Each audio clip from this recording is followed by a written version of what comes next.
Today we're testing out the Kymco XCiting 400 VS 2023 model year. It's a new one, it's a new VS version, meaning they have changed some things on it. I'm not really that familiar with the older model, but they changed some things, I think also in the display. I'm not 100% sure. I think the old XCiting had the new door display with the connectivity and everything. This one does not. It has a little bit different display, but other than that, it has traction control, it has ABS, it has everything that you need. The storage space underneath the seat is a little bit too small for me, for my taste, but nevertheless, let's get to the controls, the display and the storage space. So on the left-hand side, we have the brake lever for the rear disc brake, adjustable in 4 positions. We have a yellow passing light switch here in the front for your index finger. We have a high beam, low beam switch. We have the TCS button for traction control. We can turn it off. We have a keyless button here. When we get close to the scooter or it's not activated, we can press the keyless button and it will turn on. Underneath we have the horn here. We have the turn signal switch left and right in the middle to reset. A little bit, to my taste, a little bit too flimsy. They should have taken regular motorcycle stuff, instead of this, but okay, it works. It probably will not break, but I don't like it really that much, this turn signal switch. It does not give you a good feeling, of where you actually have it now. And in the display, it is also not so easy to see. Next to it, we have the parking brake here, which acts on the rear disc brake, and we can lock it when we have it on the side stand. On the right hand side we have the throttle, we have the brake lever for the front disc brakes. It is adjustable in 4 positions. We have a switch here and reset switch for the display. We have the emergency cutoff switch here and we have the starter switch here. It's a combination also for the hazard light switch. I don't really like this one here, but okay. It's a combination with the starter switch, hazard light switch. So in the middle there's the display, and it's typical Kymco style. These big numbers, I don't really like it. I don't mind, but it's sometimes difficult to see in bright daylight. Also, as you can see here, it's very, very shiny. It reflects very much, and it's at times difficult to see. So it's not the best, I think, for visibility. In the display, you see all the important information. You can switch on the right-hand side to trip A, trip B, and oil, trip, and odometer. On the left-hand side, you actually can switch something as well. We have volt, average fuel consumption, volt, oh that's it, okay, only average fuel consumption and voltage you can check on the left hand side, and that's everything about the display. When it comes to the storage space, we have 2 cubby holes in the front which are lockable with a scooter, which is very nice. We have 2 cubby holes here. About 4 of my hands will fit in there from the length and from the width. On the left hand side we have a USB connection. On the right hand side we don't have the USB connection, but the cubby hole is about the same size.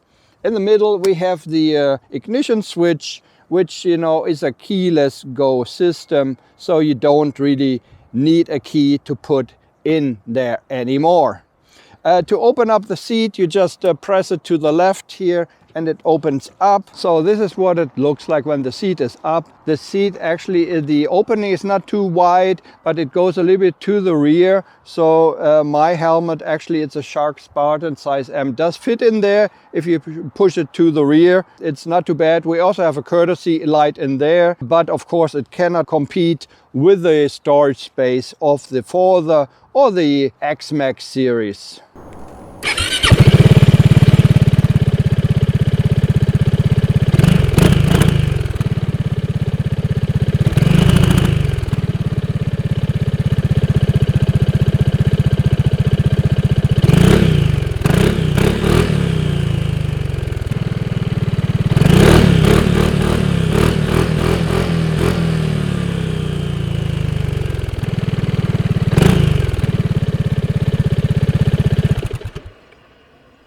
So this is the Kymco XCiting 400 VS 2023 model year.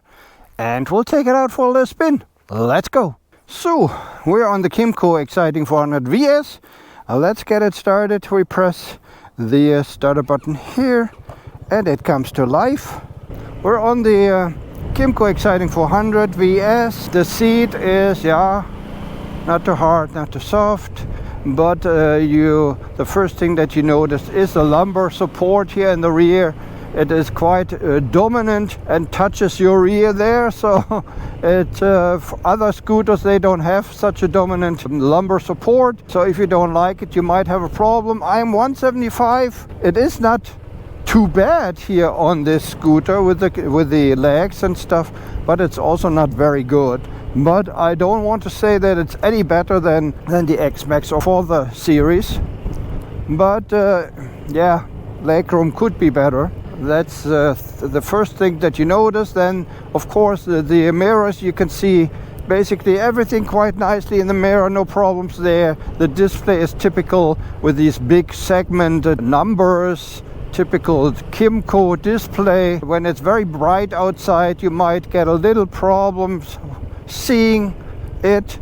Also the reflections are actually quite drastic. Now we don't have any more sun here, so it's a little bit better.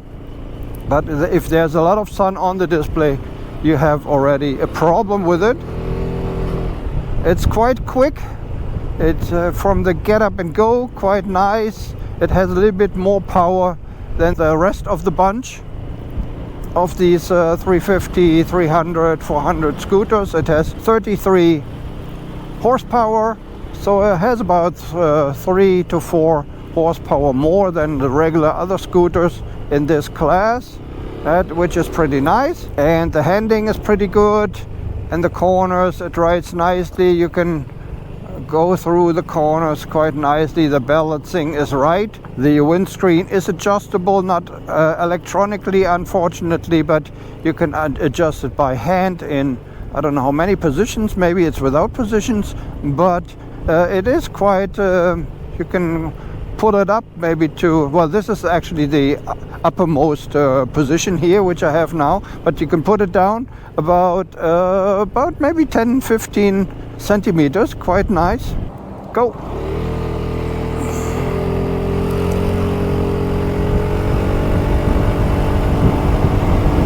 Stop.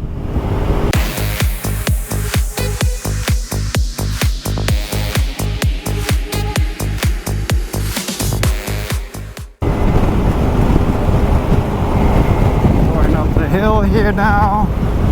Very strong performer. It's a very steep incline here and we still have a lot of power left here.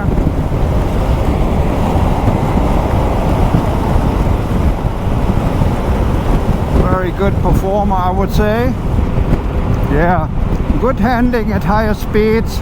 I noticed a little bit of a lot of turbulence on my lower thighs. I think I noticed that already in the first version which I tried. It must be the aerodynamics of this scooter that I have in my lower thighs. A lot of turbulences when you go at higher speeds. That's what I notice at higher speeds here. But it's very stable. The front is very stable. It doesn't hop around or anything. No problems there. Of course we have a lot of turbulence from the side, so that's why my sound is pretty bad.